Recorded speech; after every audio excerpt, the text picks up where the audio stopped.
Hello friends, ഇന്ന് Sunday കേട്ടോ. ഇന്ന് ഞാൻ ബിരിയാണി ഉണ്ടാക്കി കൊടുക്കാമെന്ന് വെച്ചു. ഇന്ന് ചേട്ടൻ വരുന്നൊക്കെ പറഞ്ഞ് നമ്മളെ പറ്റിച്ചു. എന്നാലും കുഴപ്പം. ബിരിയാണിക്ക് വേണ്ട കണ്ടൻസ് ആട്ടോ ഇതുണ്ടാക്കും. 2 സവാള, ഒരു തക്കാളി, അത്യാവശ്യത്തിന് മല്ലിയില, ഒരു ചെറുനാരങ്ങ, 3 അല്ലി വെളുത്തുള്ളി, ഒരു ചെറിയ കഷ്ണം ഇഞ്ചി, ഒരു പച്ചമുളക്, കുറച്ച് വേപ്പില, പട്ട മസാല, ഇതൊക്കെ നന്നാക്കി വെച്ചിട്ട് 1 കപ്പ് അരിയാട്ടോ ഞാൻ എടുത്തെടുക്കുന്നത്. ഇന്ത്യ ഗേറ്റിൻ്റെ റൈസാട്ടോ എടുത്തിട്ടുള്ളത്. അപ്പോൾ ഞാൻ അതിന് വേണ്ട സാധനങ്ങളൊക്കെ കറക്റ്റ് പാകത്തിന് അരിഞ്ഞ് നുറുക്കിയൊക്കെ വെച്ച് കണ്ടല്ലോ. ഞാൻ കുറച്ച് എണ്ണയിലാട്ടോ ഞാൻ സവോളൊക്കെ വഴറ്റിയെടുക്കുന്നത്. നെയ്യിൽ കുറച്ചും കൂടി വെളിച്ചെണ്ണ വെച്ചിട്ടാണ് സവോള വഴറ്റുന്നത്. അണ്ടിപ്പരിപ്പ് മുന്തിരിയൊക്കെ ഞാൻ സവോളയിൽ വഴറ്റിയെടുത്തു കേട്ടോ. മല്ലിയിലൊക്കെ അരിഞ്ഞ് വെച്ചു. നല്ല പൈനാപ്പിൾ എസൻസ്, ചെറുനാരങ്ങ നീരിലാട്ടോ നമ്മൾ ആ മഞ്ഞ കളർ ഇടയുന്നത്. അത് കഴിഞ്ഞ് ഞാനൊരു വലിയ ഉരുളിച്ചട്ടി ഇട്ടു. ഉള്ളിന്ന് വെച്ച് കഴിഞ്ഞാൽ എനിക്കൊരു സ്റ്റീലിൻ്റെ ആയിട്ടുള്ളത്. അതിന് ഞാൻ ഈ കാണുന്ന മസാലകളൊക്കെ ഒന്ന് ഒരു പാക്കറ്റ് നെയ്യ് വെച്ചൊന്ന് വഴറ്റിയെടുക്കാം കേട്ടോ. അരി നമ്മൾ അരമണിക്കൂർ സോക്ക് ചെയ്യാൻ വെക്കണേ, എന്നാലാണ് അരിക്ക് കറക്റ്റ് വേവും കാര്യങ്ങളൊക്കെ കിട്ടുള്ളൂ. അത് കഴിഞ്ഞ് അരി ഞാൻ ആ നെയ്യിലിട്ടൊന്ന് വറുത്തെടുക്കാം കേട്ടോ. ഞാൻ മറ്റൊരു സാധാരണ ഞാൻ ഒരുമിച്ച് ചെയ്യാറ്, പക്ഷേ ഞാൻ വേറൊരു ചീഞ്ചട്ടിയിലാട്ടോ അത് സവാളയും തക്കാളിയും ഇഞ്ചി പച്ചമുളകൊക്കെ എടുത്ത് ഒന്ന് വഴറ്റിയെടുത്തത്.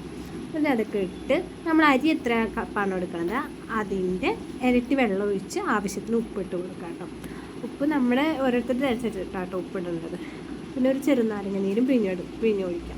ചെറുനാരങ്ങ പിഴിഞ്ഞൊഴിക്കുന്നതെന്ന് വെച്ച് കഴിഞ്ഞാൽ അരി മറ്റേ റൈസ് നമ്മൾ കട്ടയാവില്ല, അതാവാതിരിക്കാൻ വേണ്ടിയിട്ടാട്ടോ. എന്നിട്ട് ഒരു മീഡിയം ഫ്ലെയിമിൽ വെച്ചിട്ട് റൈസ് തിളയ്ക്കാൻ വെക്കാം കേട്ടോ. റൈസ് വെന്തിട്ടൊന്നുമില്ല, അന്ന് ഞാൻ ഇളക്കി കൊടുക്കുകയാണ്. നമ്മൾ അടി പിടിക്കാതിരിക്കാൻ നോക്കണം. ഇപ്പോൾ തന്നെ കാണാൻ വെള്ളമൊക്കെ വലിയുന്നുണ്ട്. അത് കഴിഞ്ഞ് ഇതൊക്കെ ഞാനൊരു സെറ്റാക്കി വെച്ചു. ഇതാട്ടോ ദമ്മിടാൻ വേണ്ടി ഞാൻ എടുത്തിട്ടുള്ള ചെറിയ ഉരുളി.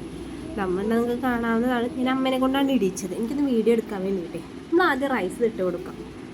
റൈസ് ഇട്ട് കൊടുത്തതിന് ശേഷം അതിൻ്റെ മേലുള്ള മഞ്ഞ കളറും നെയ്യും പൈനാപ്പിൾ എസൻസും മല്ലിയിലും എല്ലാം ഇട്ട് കൊടുക്കാം. അതിന് ശേഷം അതിന് മീതെ വീണ്ടും റൈസ് ഇട്ട് കൊടുത്ത് ഇതേപോലെ തന്നെ സെറ്റ് ചെയ്യാം കേട്ടോ കഴിയുന്ന വരെ. ഞാൻ ഈ ചെറിയ ഉരുളിയുടെ അടിയിൽ തന്നെ ഞാൻ ഒരു അലുമിനിയം പാത്രം വെച്ചിട്ടുണ്ട് കേട്ടോ. വേറൊരാളുടെ ഒച്ചയല്ല, എൻ്റെ കുഞ്ഞിച്ചക്കൻ്റെ ഒച്ചയാണ് നിങ്ങളെല്ലാവരും കേൾക്കണം കേട്ടോ. വേറൊരു പ്രത്യേകിച്ച് പണിയും തോറും ഇല്ലാത്ത കാരണം അവൻ എൻ്റെ പിന്നാലെ തന്നെ കൂടിയിരിക്കുകയാണ്. അമ്മയില്ലാത്ത ജീവിതം ഇല്ല എന്നാണ് അവൻ പറയുന്നത്. പിന്നെ അമ്മേനെ കൊണ്ട് ഞാൻ തന്നെ ചെയ്യിപ്പിച്ചു കേട്ടോ. റിപ്പീറ്റേഷനാണ്. അതായത് നമ്മൾ റൈസ് ഇടുക, നമ്മൾ ആ മഞ്ഞൾപ്പൊടി കലക്കി വെച്ചിട്ടുള്ള നാരങ്ങ നീരൊഴിക്കുക, പൈനാപ്പിൾ എസൻസ്, നെയ്യ്, മല്ലിയില, മറ്റേ ഫ്രൂട്ട്സ്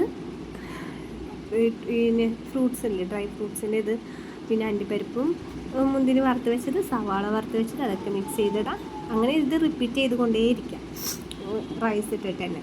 ഇങ്ങനെ അമ്മേനെ കൊണ്ട് ചെയ്യിപ്പിച്ച് ഞാൻ അങ്ങനെ അടച്ച് വെച്ചു കേട്ടോ. കുറച്ച് നേരം അത് ചൂടായതിന് ശേഷം പിന്നെ നമ്മൾ ദമ്മ് പൊട്ടിക്കാനും ബിരിയാണിക്ക് നമ്മൾ ഉണ്ടാക്കി കഴിഞ്ഞു കേട്ടോ. ഇത് കച്ചമ്പർ അഥവാ സർലാസ്, റൈത എന്ന് പറയും.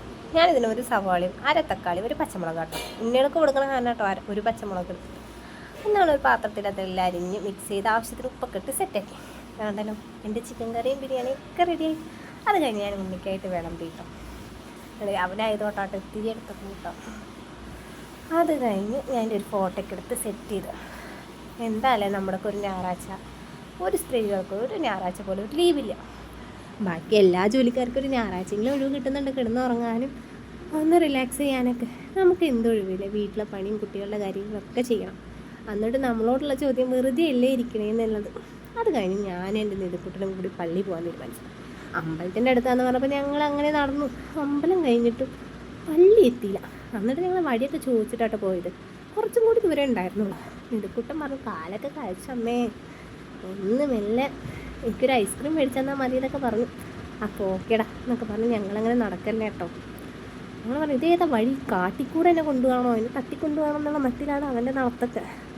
എന്നാലും പാവല്ലേ ഒന്ന് കറങ്ങാൻ പോകാമെന്നൊക്കെ വിചാരിച്ചത്. പക്ഷെ അച്ഛൻ വരാത്ത കാരണം അതൊന്നും നടന്നില്ല കേട്ടോ. എന്നാലും ഞാൻ പള്ളിയിലൊക്കെ കൊണ്ടുപോയി. നമ്മുടെ കുട്ടികൾ നല്ല കുട്ടികളായിട്ട് വളരണം, A+ മേടിക്കണം എന്നില്ലെങ്കിൽ നല്ല കുട്ടികളാണ്, സമൂഹത്തിന് ബാധ്യതയാവരുത്. അത്രയേ ഉള്ളൂ നമ്മളെ പ്രാർത്ഥന. അങ്ങനെ മെഴുകുതിരിയൊക്കെ കത്തിച്ചു വിട്ടു. ഞങ്ങൾ മെഴുകുതിരി ഇടയ്ക്ക് കിട്ടുകൊണ്ട് എന്നാലും ഞാൻ മുഴുവൻ കത്തിച്ചിട്ടാണ് ഒന്നും കൂടി എത്തി പ്രാർത്ഥിക്കുകയൊക്കെ ചെയ്തു. അത്ര തന്നെ. അത് കഴിഞ്ഞ് അവനവിടെ നിന്ന് ഓടിക്കളിച്ചു. കാരണം ഇന്ന് പള്ളിയിൽ ആരുമില്ലായിരുന്നു എന്ന് തോന്നുന്നു കേട്ടോ. പള്ളി അടച്ചിട്ടിരിക്കാനുണ്ടായിരുന്നത്. അങ്ങനെ ഞാൻ ഒരു ഫോട്ടോ എടുത്തു. Tata bye bye, see U.